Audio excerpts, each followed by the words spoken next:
Ġissodu kemm meġa fuq l-ilma ukoll fejjaq numru ta' nies b'martu invalidajiet varji. Mattew 15 versu 1 sa 9.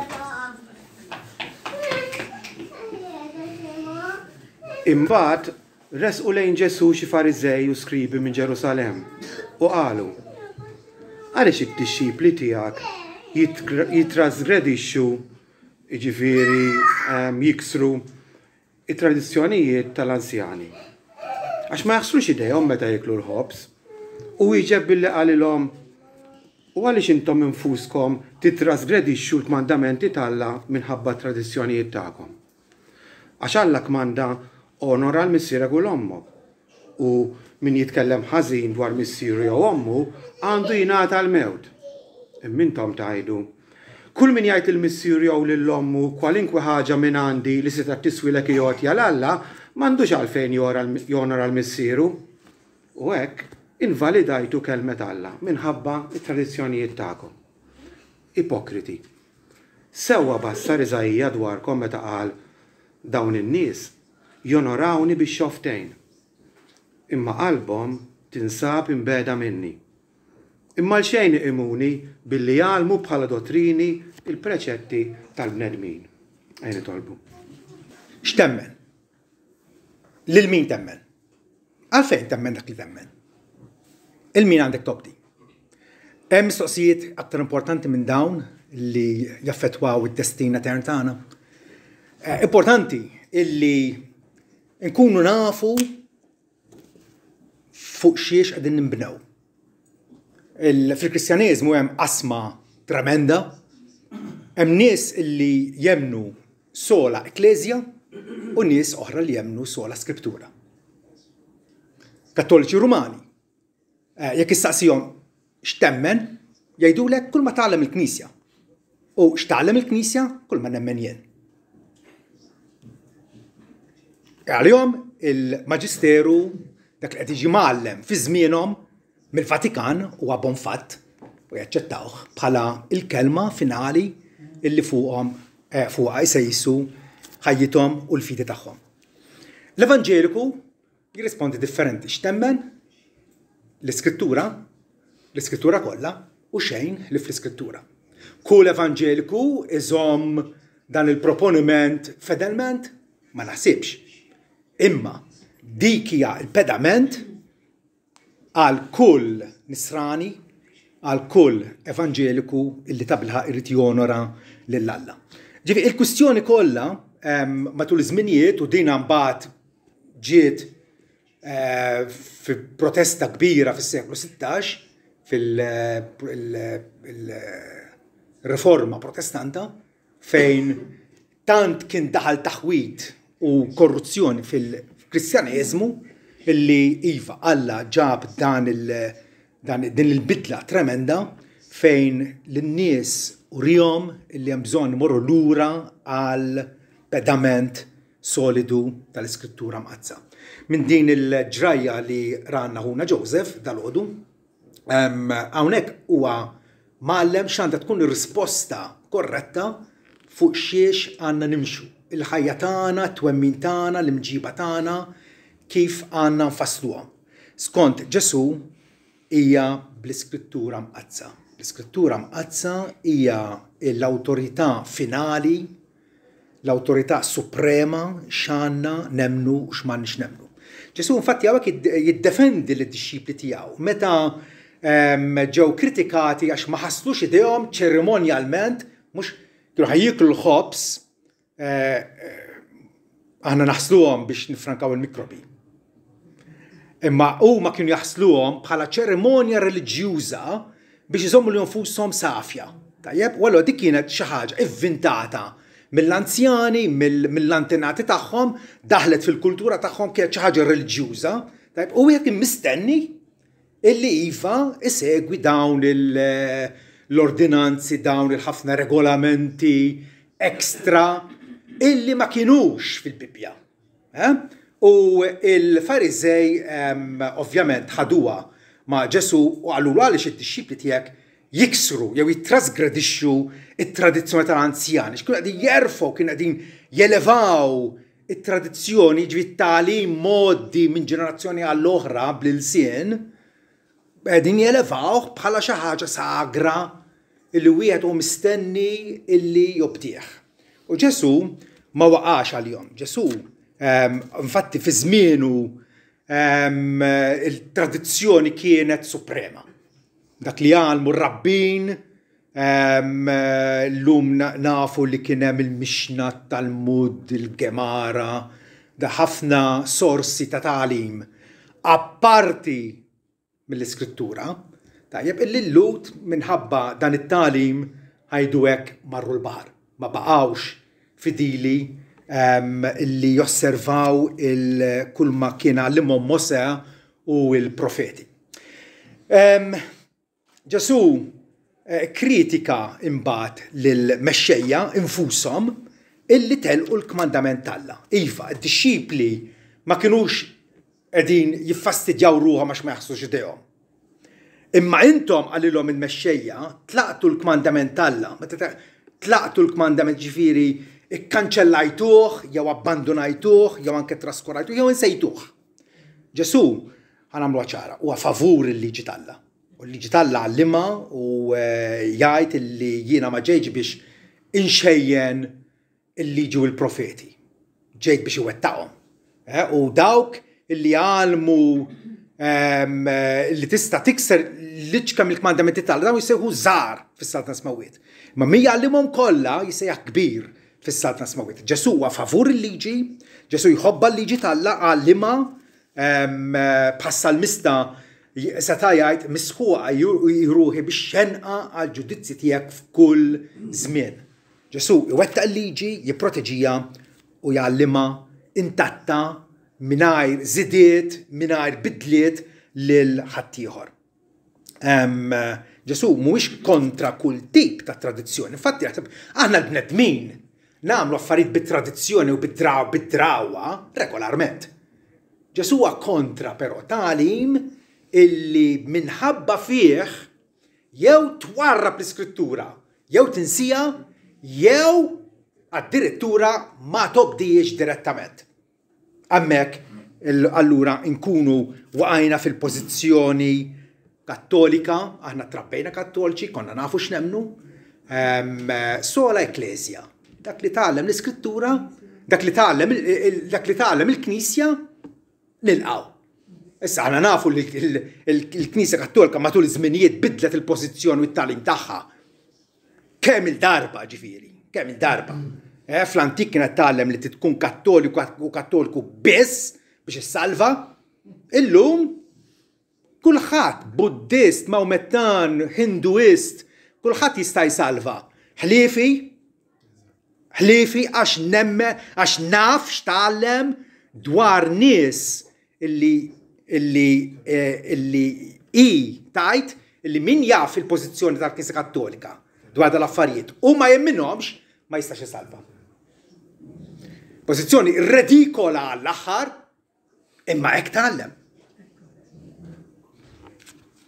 Ġesu jagħmel distinzjoni qawwija bejn tradizzjonijiet umani, tagħlim reliġjuż li nirtu mingħand missirijietna u kmandamenti divini li Alla tagħna bl-awtorità tiegħu innifsu. Drawiet u użanzi avolja antiki u popolari u mifruxin sewwa qatt m'għandna nelevawhom għal livell tal-liġi divina. Altrimenti nkunu qegħdin naqgħu taħt il-kundanna ġusta ta' Ġesu. Invalidajtu kelmet Alla minħabba tradizzjoni tagħkom.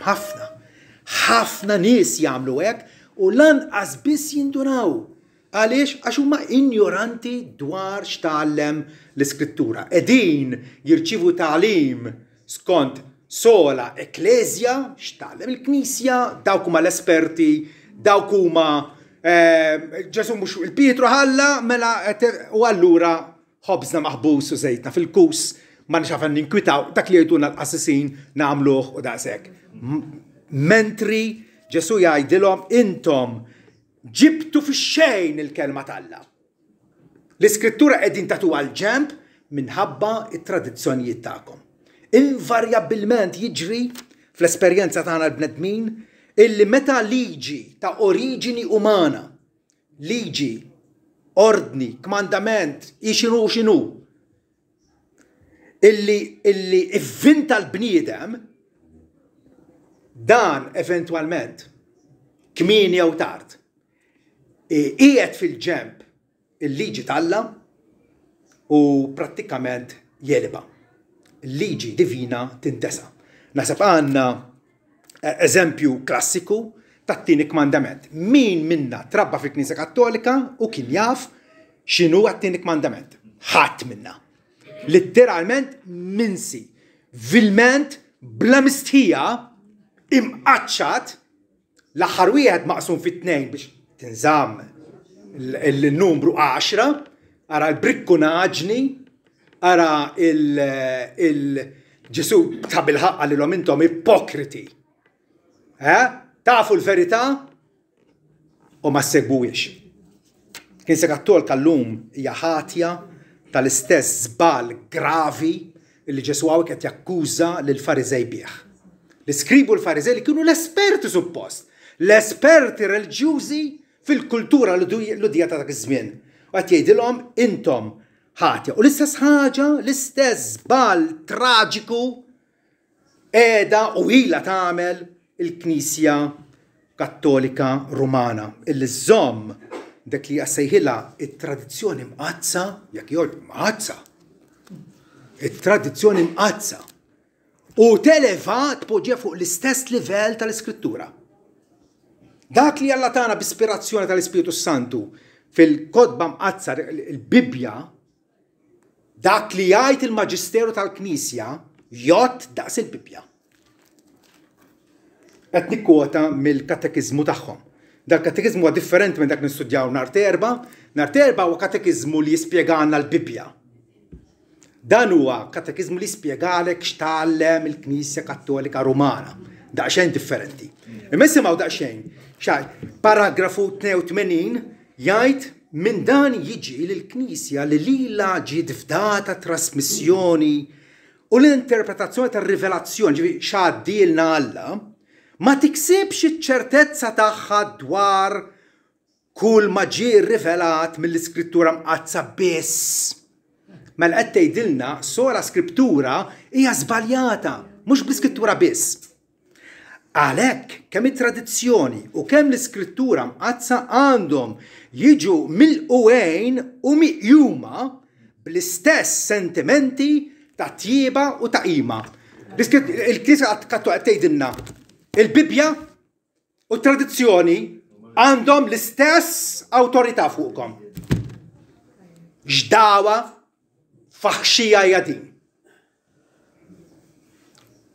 U għalhekk għandna dan il-pass fejn Ġesu f'konfront dirett mal-awtoritajiet reliġjużi ta' żmienu jgħidilhom intom qed iġġibu fix-xejn il-Bibja minħabba tradizzjoni tagħkom. Din hija kwistjoni serjissima. Serjissima. Il-Knisja Kattolika hekk biss meta tgħid sola ekklesja. Dak li ngħid jien. Il-Knisja Kattolika għandha tippoża bħala knisja ta' awtorità. Bużżieqa kbira, ma kbira. Kbira. U dik il-bużżieqa kbira hija mimlija bir-riħ. Kull ma għandek bżonn hija s-sejf tal-Ispirtu. U tifqaħħa u tiġi fix-xejn. Għaliex għax tant tgħallem tagħlim illi huwa antik imma ddefendih mill-Iskrittura ma tistax. Daqshekk sempliċi, ma tistax. Frattant il-Knisja Kattolika tkompli bħalma il-Fariżej iddefendew illi hemm bżonn taħsel idejk qabel tiekol ċerimonjalment, dan huwa ritwal reliġjuż illi ilna nagħmluh żmien twil. U l-istess ħaġa tagħmel Knisja, tiddefendi t-talb offrut il-qaddisin. Sibli fl-Iskrittura fejn tista' titlob il-qaddisin. U frattant din hija prattika tant komuni, tant mifruxa, tant antika fil-Knisja Kattolika. Il-venerazzjoni u l-qima lil Marija. X'inhu żed prominenti fil-Knisja Kattolika bla dubju ta' xejn? Il-figura tal-Madonna, vera? li ma għandax xaqsam xejn ma' Marjom Ġesu. Il-Madonna hija idolu, ivvintat, prezentata bħala medjatriċi li tista' tmur għandha. Meta titlob il-litanija, jkun nitlobha, kalmuni, meta kont saj.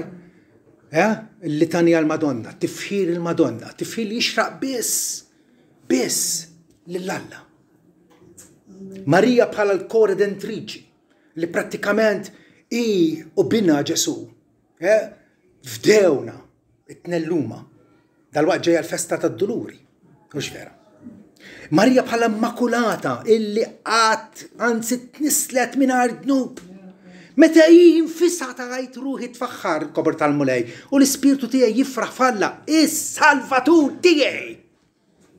Marija fl-umiltà tagħha taraf lill-Alla bħala Salvatur, imma huma jgħidulek għax dak Alla salva qabel ma twildet.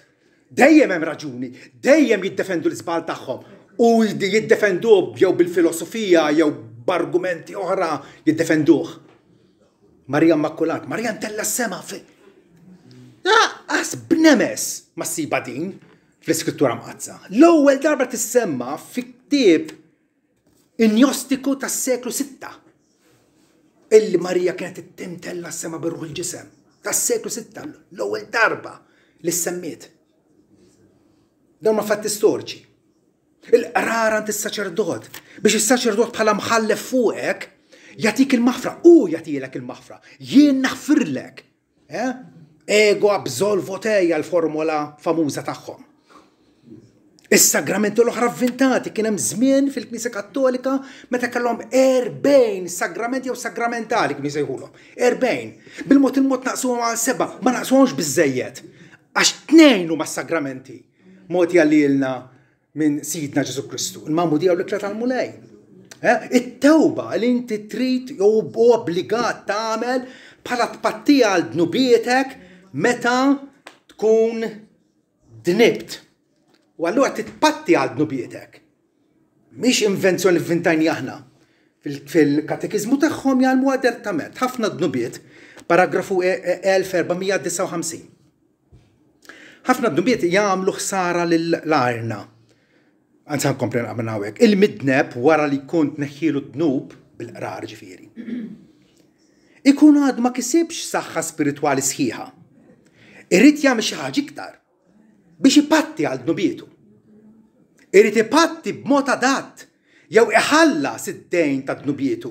Din it-tpattija nsejħula tewba jew penitenza. Iġifieri Ġesu ma pattix biżżejjed fuq is-salib, dik hija mistoqsija tiegħi. Ġesu ma pattix biżżejjed is-sakrifiċċju tiegħu kien nieqes, kien difettus, hemm bżonn ngħinu aħna biex nitnatfu minn dnubietna. Huma tradizzjonijiet illi jixtu fil-għajb l-Evanġelju u l-verità tal-Alla. It-twelid mill-ġdid bil-Mamudija, meta titgħammed titweled mill-ġdid. Mur iddefendi hemm l-iskrittura din. Il-Mamudija tat-trabi. Għal darb'oħra ebda ħjiel tagħha fl-iskrittura. Huma nies li emnu imbagħad tagħmdu. Bħalma qal Ġesu, kull min jemmen u jitgħammed ikun salvat. Temmen u allura tesprimi l-fidi tiegħek bil-Mamudija. It-transustanzjoni, il-fatt illi, mhux il-fatt, il-claim tagħhom li l-ostja elevata tinbidel realment u litteralment fil-ġisem u d-dem ta' Sidna Ġesu Kristu. Superstizzjoni medjevali illi għollewa bħala dogma. Domma fil-Knisja, li tittemmina bil-fors. Iċ-ċelibat tal-kleru. Illi l-kleru, il-mexxija fil-Knisja, m'għandhomx permess illi jiżżewġu meta Alla qal li ż-żwieġ huwa onorabbli għal kulħadd. Kull min għandu x-xewqa li jiżżewweġ għandu jiżżewweġ. L-ewwel kwalifika ta' pastor fi Knisja hija li għandu jkun ir-raġel ta' mara waħda. L-ewwel Timotju kapitlu 3. Il-saċerdozju medjatorjali għandek bżonn is-saċerdot biex permezz tiegħu issalva. Ma jistax issalva waħdek. Għandek bżonn is-saċerdot. Is-sakrifiċċju ta' Kristu imġeddet fil-Quddiesa. Is-sakrifiċċju ta' Kristu il-Bibja tgħallem illi sar darba għal dejjem u bir-rieda tiegħu aħna tqaddisna għal dejjem. mentri huma jgħidulek l-art jiġi mġedded, perpetwat, jerġa' jiġi preżentat fuq l-artal tagħhom. Il-monastiċiżmu, il-patrijiet, sorijiet, mi fejn ġew dawn ġew mill-paganizmu, nafu ċertament. Ġew mill-paganizmu, kienu jeżistu minn qabel ma bdiet il-Knisja ta' Kristu fuq l-art. Sorijiet u patrijiet illi allura għandhom spiritualità ola mill-bqija tal-insara. Le, Bibbja tgħid illi kull min jagħmel f'Ġesu għaddis. Il-venerazzjoni u xbijat skolpiti, fl-ewwel seklu ma kinux jiġu użati vari u statwi, u fatt storiku. Bil-mod il-mod diddieħla l-idea li tista' tagħmel dawn il-xbijat ta' Marija tal-Qaddisin, bat fit-tieni konċilju ta' Kostantinopli ġiet aċċettata, ovvjament, minn dak il-konċilju mhux minn kulħadd. Bil-mod il-mod daħlu. Meta il-kmandament jgħidlek li tagħmel ebda xbija minquxa taħweġ fis-sema fl-art u taħt l-art. Ovvjament huma jiddefenduha bl-argumenti tagħhom, imma jkunu qed jikkontradixxu direttament is-sens sempliċi tal-Iskrittura. Ir-relikwi u l-indulġenzi għadhom hemmhekk, għadhom ħajjin. Fil-katekizmu hemm iżjed tagħlim fuq l-indulġenzi milli fuq il-ġustifikazzjoni bil-fidi biss. Li huwa skont l-Apostol Pawlu huwa l-qalba tal-Evanġelju. Kollox maqlub rasu l-isfel. L-awtorità u l-primat tal-Papa. Il-primat tal-Papa. Li kieku n-nies jafu kemm ilhom jeżistu l-papiet.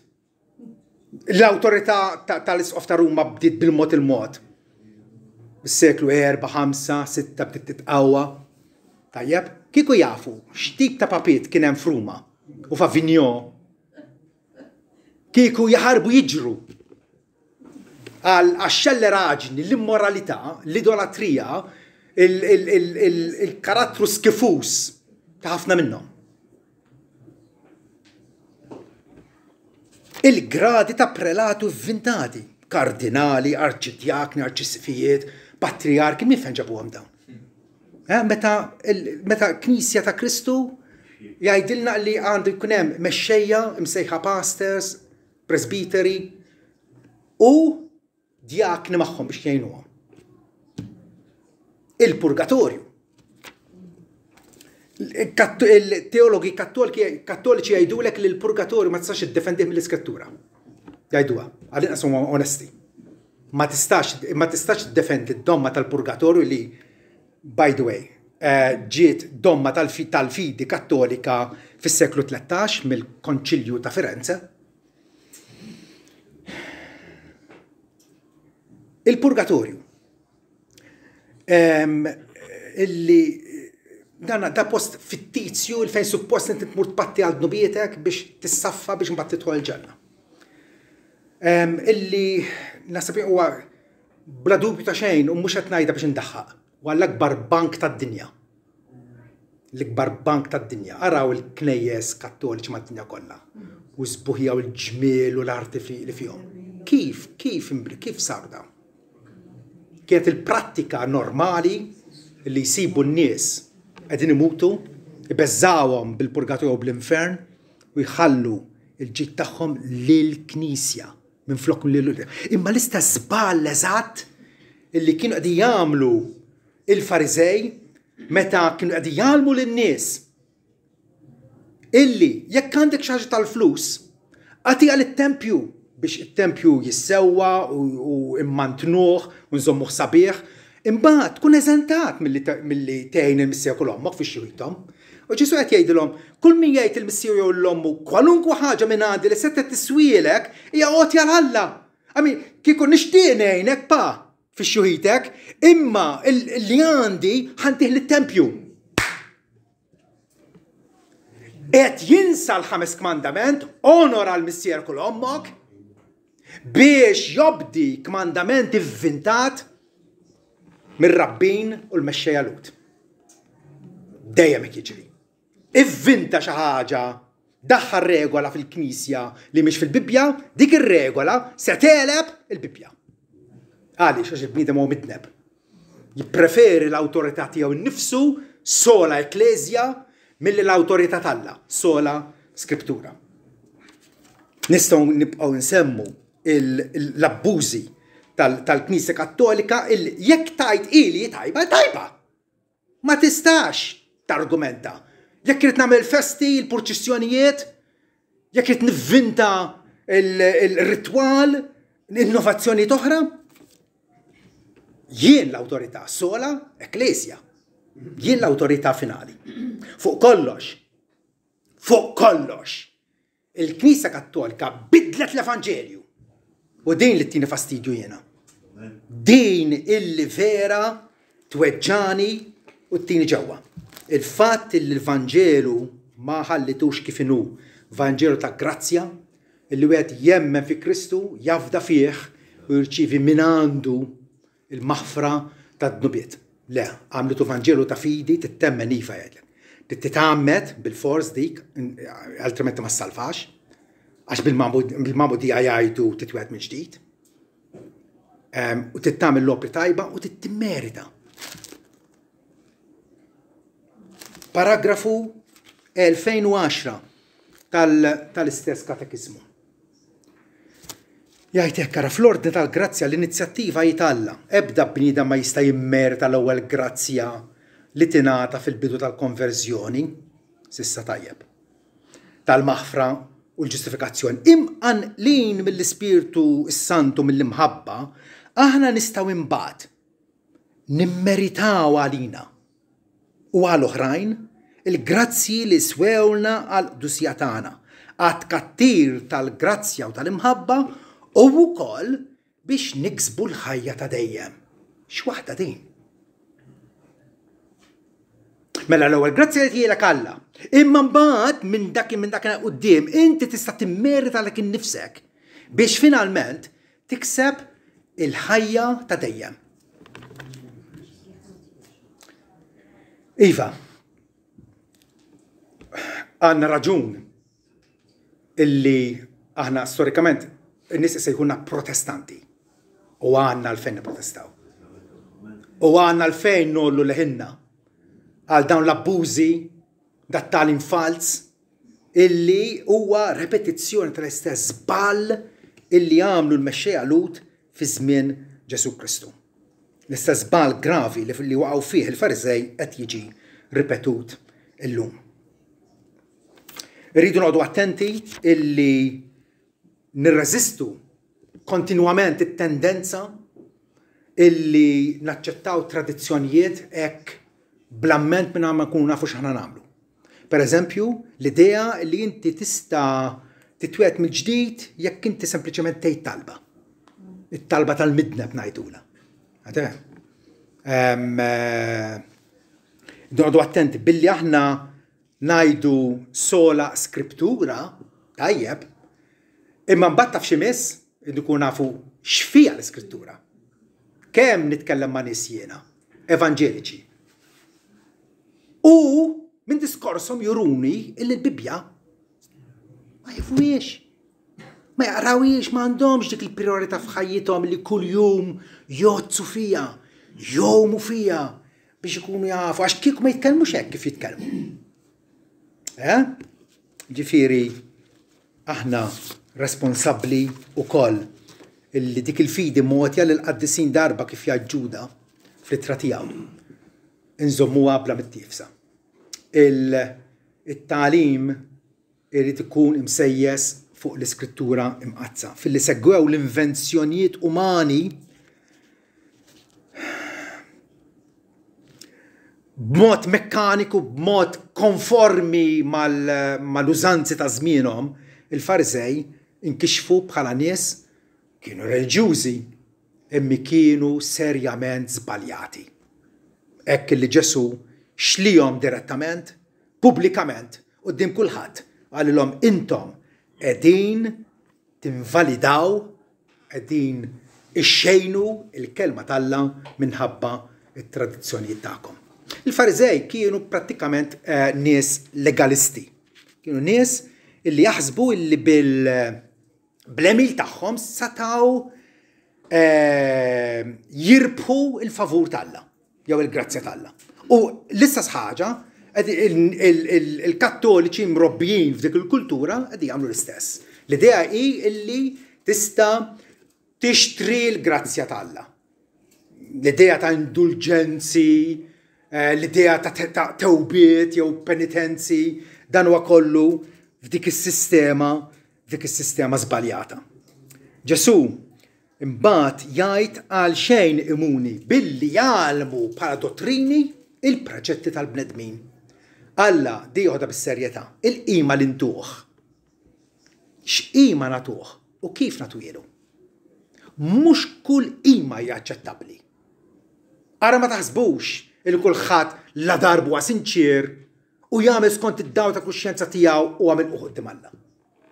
Le, Alla jridu imuh skont kif jgħidu, skont kif jikmandaw. F'Iżajja kien imħabbar għal xejn imuni billi jgħalmu bħala dottrini il-preċetti tal-bnedmin. Ġifieri, prattikament, bniedem illi jemmen fi preċetti tal-bnedmin inventati mill-bnedmin u jżomm magħhom, il-qima tiegħu hija invalida. Ma toġġ. Daqshekk hija serja l-biċċa. Kristu afferma l-prinċipju bibliku illi l-qima li toġob il-Alla tingħata kif jikmandaw. U mhux skont l-ideat u l-invenzjonijiet umani. Dan aħna nsejħulu il-prinċipju regolattiv fil-qima. Ġifieri, kull ma hemm fl-Iskrittura li gwidana kif għandna nersqu li Alla bit-talb tagħna, bit-tifħir tagħna, fil-qima tagħna, x'nagħmlu x'ma nagħmlux meta niltaqgħu bejnietna. Tajjeb, dak irid ikun mgħallem espressament, mgħallem fiċ-ċar fl-Iskrittura. Imma x'insibu f'ħafna knies evanġeliċi suppost jafu aħjar. Fil-Knisja issir id-drama, issir it-teatrin, issir l-orkestra, vera, aħna inkantaw mal-mużika, il-kol flimkien, hekk irid Alla, kongregazzjoni sħiħa li tagħti tifħir. Imma mbagħad għandek nies li jisimgħu lil ħadd ieħor ikanta u jdoq bħalli kieku qegħdin fit-teatru jew fiċ-ċinema. Qegħdin nibdlu l-qima tal-Alla mad-divertiment anke bħala evanġeliċi. Għaliex noqogħdu attenti. Faċli nikkritikaw l-ħadd ieħor u kritikajna biżżejjed dalodu lil ħadd ieħor. Imma rridu nikkritikaw ukoll lil nafusna. Ara ma naħsbux illa x'ngħidu sola Skriptura daqshekk qegħdin nobduh il-Alla. Nafu u għandna dawl tajjeb, nafu fejn hija l-verità tinsab fl-Iskrittura u nkunu nafuha biex il-Alla inqimuh kif għandu jkun skont ir-rieda tiegħu. Skont Ġesu min ma jżommx il-prinċipju ta' sola Skriptura. Ġifieri li t-twemmin tagħna u l-imġiba tagħna għandha tkun msejsa fuq il-Bibja mqazza. Dana jispiċċa biex jikser il-kmandament dirett Alla. Il-kmandament dirett Alla ġiġa semmejna il-fatt illi inti ignorant ma tafx fiha l-Iskrittura ħadd iżbalja. Ħadd ħabat rasek mal-ħajt. Kif infatti għamilna aħna meta konna għadna fit-tlam. Naduraw l-istatwi, ninżlu arkubtejna qudiemhom, nitolbuhom titlob il-karta pesta. Xibluha. X'idolatrija grazza. Ovvjament huma jiddefenduha li dik hija xbija. Inti ma żommx ir-ritratt ta' martek fil-kartiera, komprezza ma nżommux. Imma jgħidulek. Però id-differenza hija din. L-esperjenza tagħna ta' Alla tantu huwa preżenti u naf li huwa preżenti. Huwa fi ħbiberija miegħi kontinwament matul il-ġurnata illi m'għandix bżonn rappreżentazzjoni tiegħu. Għaliex? Għax meta nara l-bnedmin qed nara l-immaġni tal-Alla iva. Maħluqa fi xbija tal-Alla. Dawk in-nies ta' madwari huma l-aħjar tifkira illi hemm Alla. Nies maħluqa fi xbija tiegħu. Imma ovvjament huma għandhom l-argumenti follots tagħhom. Min ma jżommx ma' sola skrittura jibda jonora l-invenzjonijiet ta' missirjietu. Talb il-qaddisin. Prova raġun inti intelligenti, raġuna ftit. Irwieħ mejta li din il-ġenna, kif jistgħu jisimgħuk? Alla biss huwa omnixjenti. Alla waħdu jaf kollox, jaf il-ħsibiet tal-bniedem. Imma bat jgħidulek maġ daka jaraw it-talb tiegħek f'wiċċ Alla, u mbagħad jippreżentaw.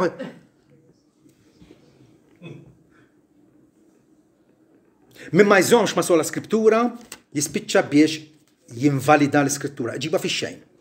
L-iskrittura tgħid ċaru tont illi il-mexxejja fil-Knisja huwa onorabbli għalihom li jkunu miż-żewġa, però dana fiż-żmien ma' żmien beddilha l-idea li il-presbiteri għandhom ikunu impenjati fix-xogħol tal-mulej u allura il-familja ħadkun ta' xkiel għalihom, ħadkun ta' tfixkil għalihom. U allura aħjar ma jiżżewġux. Raġunament uman meta Alla qal illi il-mexxej fil-Knisja għandu jkun raġel ta' mara waħda. Tispiċċa tippreferi l-fema tiegħek mill-verità sagrosanta tal-Alla. Ġesu jgħid li ma jżommx ma' sola skrittura huwa ipokritu.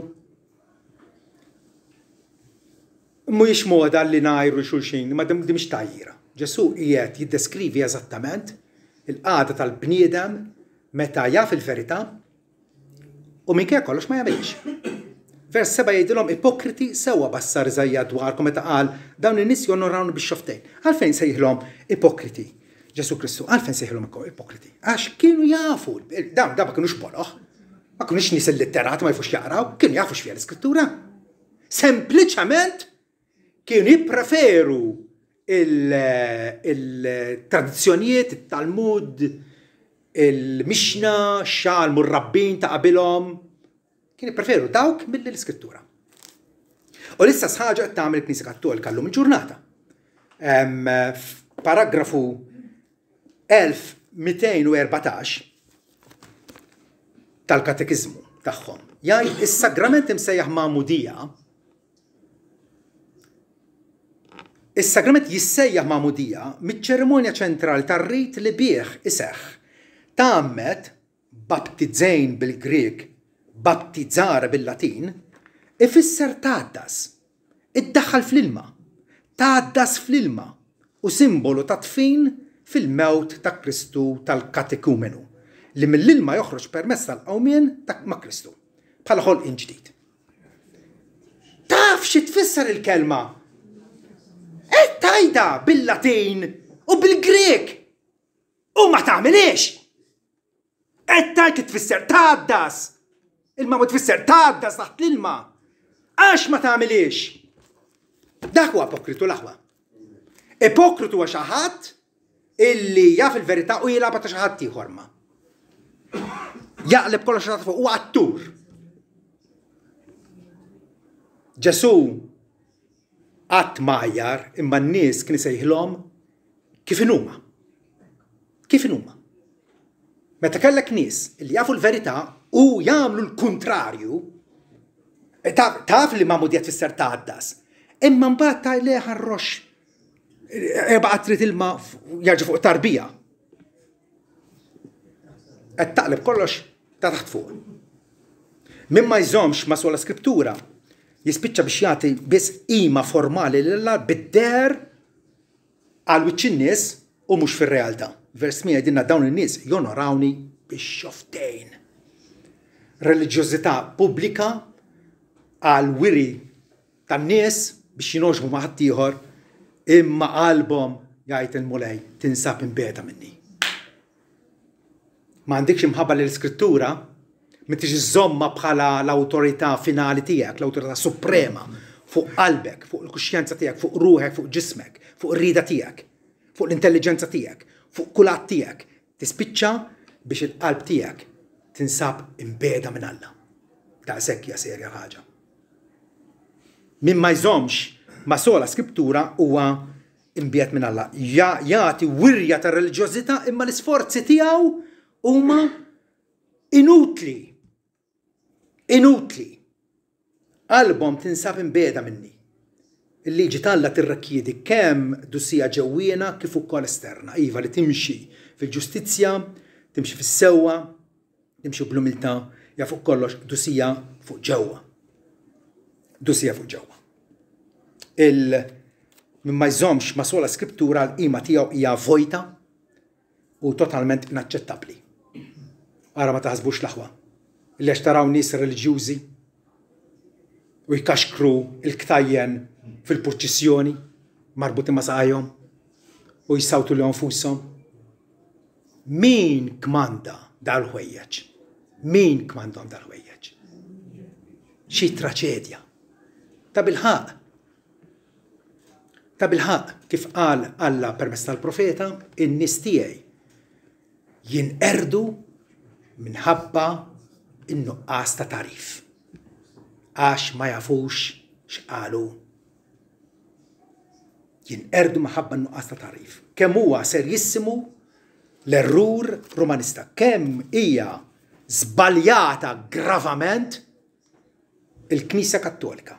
Taqa' preċiżament taħt l-istess ġudizzju li Ġesu pronunzja fuq il-Fariżej ta' żmienu. Ir-Riforma Protestanta li aħna ingawdu bil-wirt tagħha ta' bilħaq kienet u għada meħtieġa naġa ngħid. Ħanżommu sħiħ ma' dak il-prinċipju fondamentali Ġesu jgħallimna hawnhekk. Sola Skriptura. Dak iż-żmien ovvjament ma kienx magħruf bħala sola Skriptura, ma Ġesu kien dejjem għallem l-awtorità finali tal-Bibbja għal kwalunkwe kwistjoni fuq divorzju u x'inhu kif tiret il-ħadd dejjem xtajt l-Iskrittura. Għax dak li jgħid Alla, dak huwa bon fatt. Dak li jgħid il-bniedem ma jiswiex huwa karfa. Huwa żibel.